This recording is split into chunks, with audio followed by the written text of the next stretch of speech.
Everybody, thanks for watching and welcome to part 3 of this series. This will be the final part to this series here on YouTube because, everything really comes to this point. And we touched on this in Mystery School Volume 3.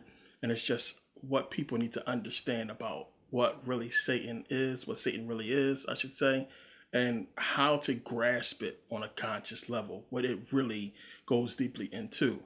Now, I can do videos for days about the metaphysics of Satan and about all the metaphors and things that Satan represent, because Satan represents a lot of things. And we can really get into that, deeply in more detail. But I will as we go along in other videos, and I have in other videos as well. And again, this is really the main part. This is really what it comes down to.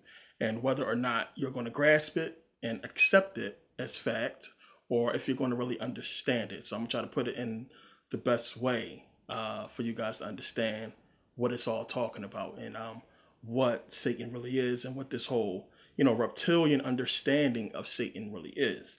So again, we go back to the garden. We go back to the fall of man, and the fall of man being caused by the serpent or the snake. And what you need to understand is the serpent represents, or the reptile represents, the reptilian part of the brain. Got into this in previous videos for those who don't understand the reptilian part of our brain, which is the lower part of our brain. Now, what you need to get is the lower part of our brain is Satan. It's just that simple. The reptilian brain deals with everything that, let's just say, it deals with material. Just to make a long story short, it's going to deal with everything that grasps material, that deals with like you being selfishness, lust, want, greed, jealousy, envy, everything in Pandora's box, so to speak. And this is what you need to understand. It's why Eve is parallel with Pandora's box. Eve ate the apple, Pandora opened the box, let out the evil, or what have you. It's the same thing. It's trying to give you the sins of mankind, the evils of mankind, all represented by the Malakuf level of the flower of life, or the tree of life, however you want to put it. And it will be matter, material, what everything is really about. So, to put it shortly, the reptilian brain represents the materialistic world, or Satan, which Satan is the god of this world, because this world is about materialism. It's about materialistic things. So when you understand that, one, the lower part of the brain, the reptilian brain, controls material. It deals with everything that is bad, everything that you do wrong. When people say, I'm going to blame it on Satan, technically you can, but if Satan is you. You are Satan, as I talked about. It's the lower part of the brain.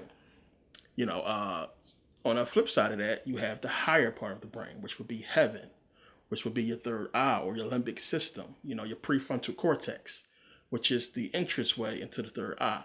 So when you look at it this way, think about the prefrontal cortex, you think about it being heaven, and you think about the third eye, and you think about that being the way to get to the spiritual realm, to get to God, so to speak. So the metaphysics of the Bible, what it's trying to tell you in the garden, Genesis, is about, one, how we fell because of the reptilian, because of the serpent, the reptilian part of our brain. We fell into a level of just material, plain and simple, just material, caused by the serpent. And everything, as we know, in this society has to deal with material. Everything we do is to get material. It's not spiritual anymore. So when you look at Adam and Eve, what they was before they knew good and evil, or material, they knew bliss. Everything was easy. It was given to them. They had no knowledge of good and evil, because everything was just, it was what it was. They can eat whenever they want. They can live forever. And this is basically representing the higher part of the brain, the third eye, representing true spirituality and what we should be, so to speak, the past of what things was, the way people was before the fall of man.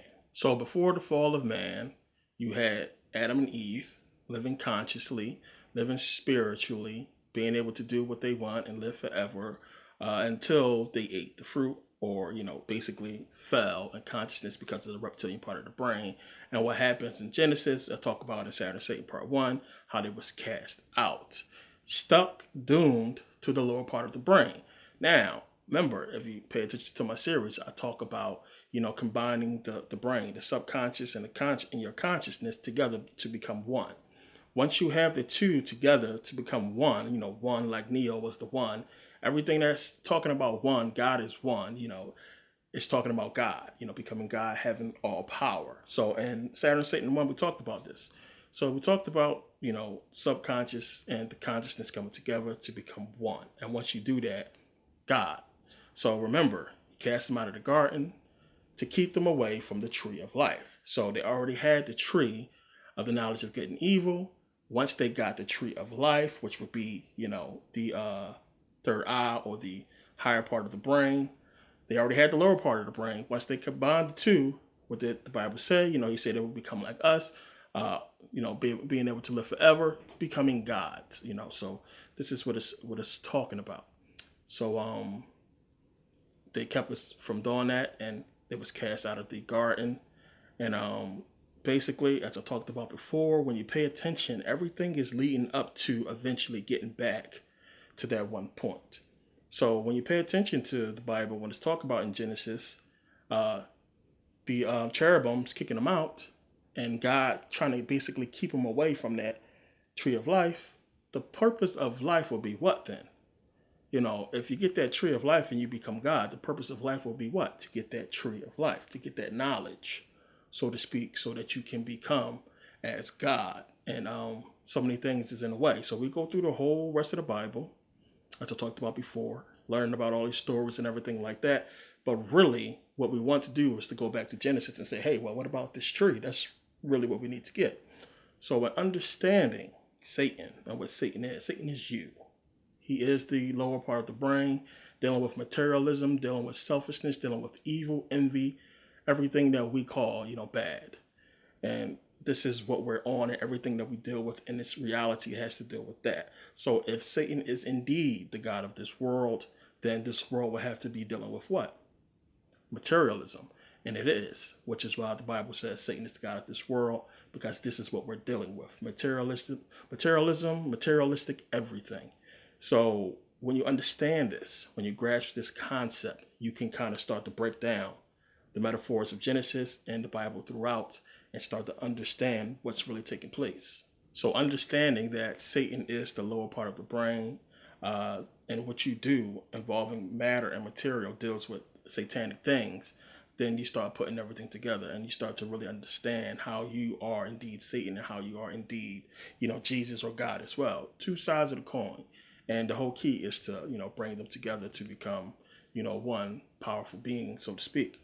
And when you pay attention to our society and look at how we live, how everything is based off a lower brain, as we talked about in the video, how you pay attention to the entertainment industry and everything involving entertainment is surrounded with materialism, which is why, in the music industry, entertainment industry, they tie Satan in with the whole thing, this whole so-called Illuminati and devil worshippers, whatever like that. This is what they're talking about. This is what it's really all about. It's more deeper into that, but we're going to stay on this level because, if you watch my other videos, you understand other parts.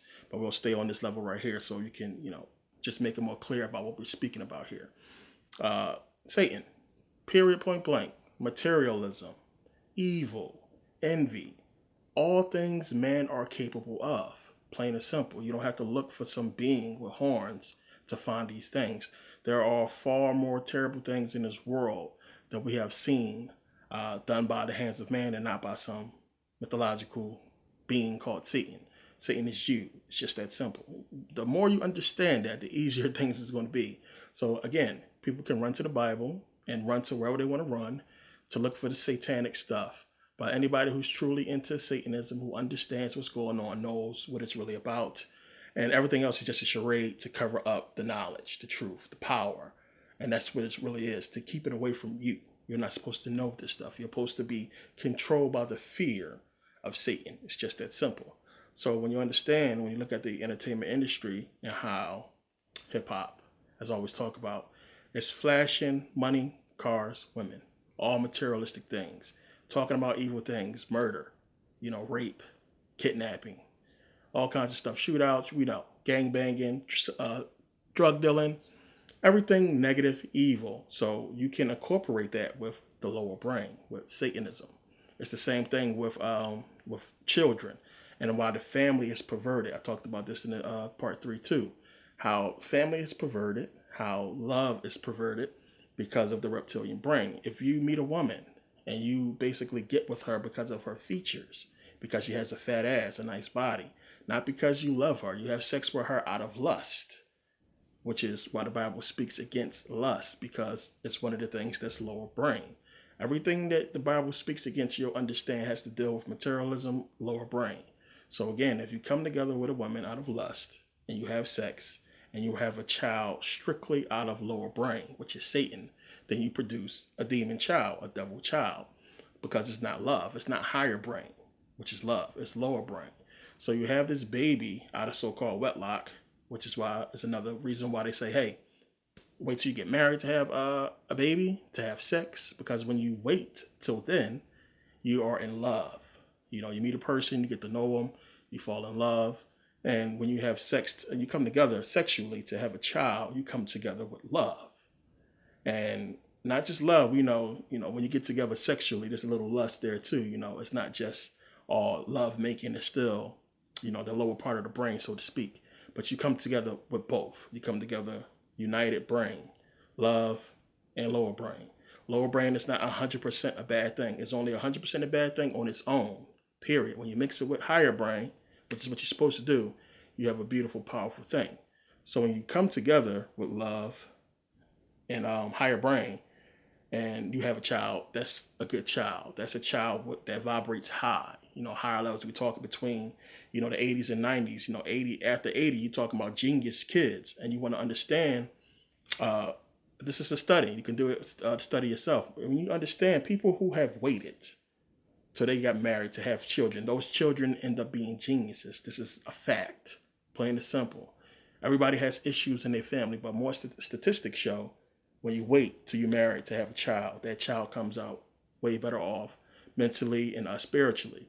So again, you come together out of lust. I'm talking about, saw this chick at the club, she had a fat ass, whatever, had sex, she had a baby, you got issues. When you come together with a person who you call your soulmate, a person who you love, who you feel a connection with, and you have a child, you have a different child. So understanding this whole thing, this whole concept, and I'm speaking through this whole thing because I went through this before in a DVD, and I want to get to some other stuff. But when you understand this concept of lower brain Satan, higher brain God, so to speak, and the unity of the two, the duality, as I talked about in part 1 of Saturn and Satan, then things start to make a lot more sense as far as the reality that we live in. So now, to really grasp this, how it's really possible from a spiritual to physical level, you have to understand how energy flows through our body, what consciousness is really all about.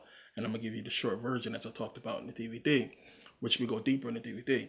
So understanding one, again, everything starts out with consciousness. You have to really understand that. We have this notion of us being energetic beings. We are really conscious beings, plain and simple. And consciousness is something that we really can't put a material to. It's basically, almost nothing, but it's something. Consciousness is, the most powerful thing that we can really look to as far as, understanding this physical world, consciousness, because out of consciousness, we get the material and we get really things that we understand in this material physical world. So when you understand first how the body works, and again, we went through this in Mystery School Volume 3, and understanding what the Egyptians was trying to talk about as far as the body and how these Egyptian gods, who many religious people believe we worship these Egyptian gods as beings that actually exist.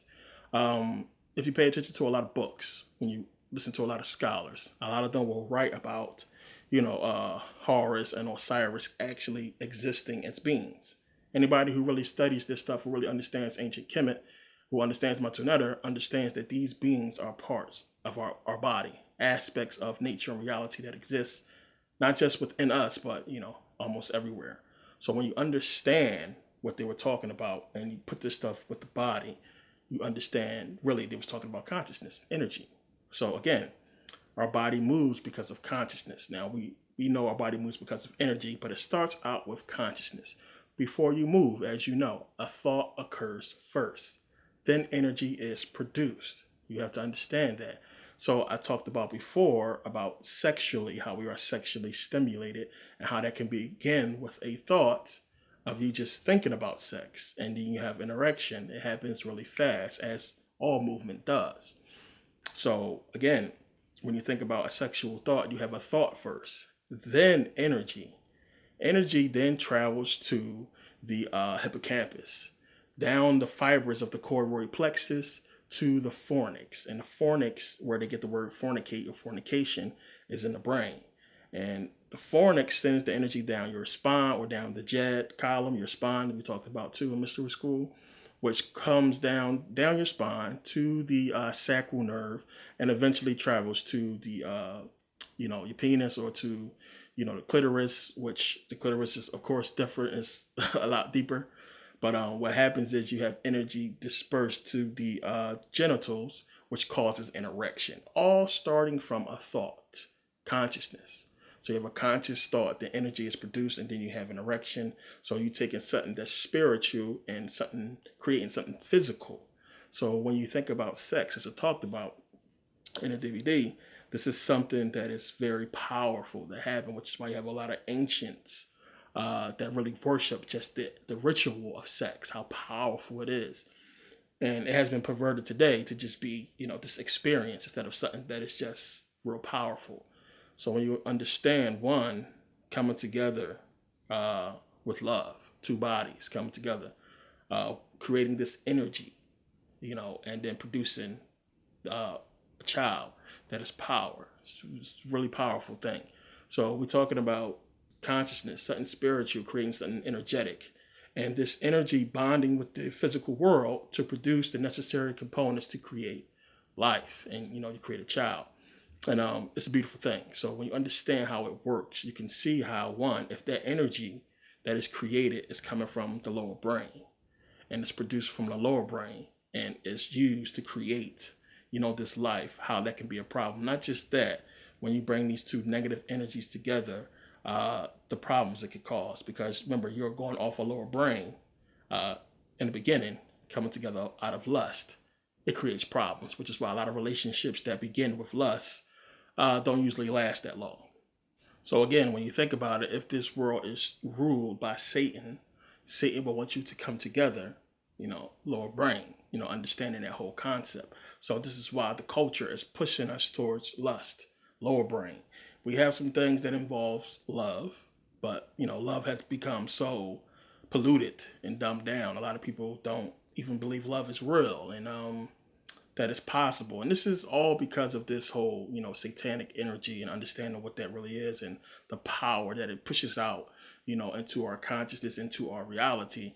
They have destroyed, and they are destroying love and the true purpose and meaning of it, and understanding what that really is. So when you understand the power of it and what it really entails, on this level, then you get how having love in your life is a big deal. Having love in your relationship is huge. You can't come together and be together just because a person looks good and you like how much money they got, what kind of car they drive, or what have you.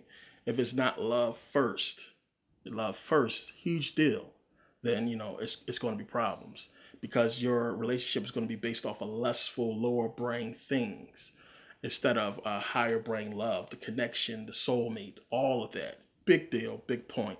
So our culture is driven by that. It's driven by it. So again, we could break this down a lot deeper, but I want this to be too long. I'll talk about it in the DVD.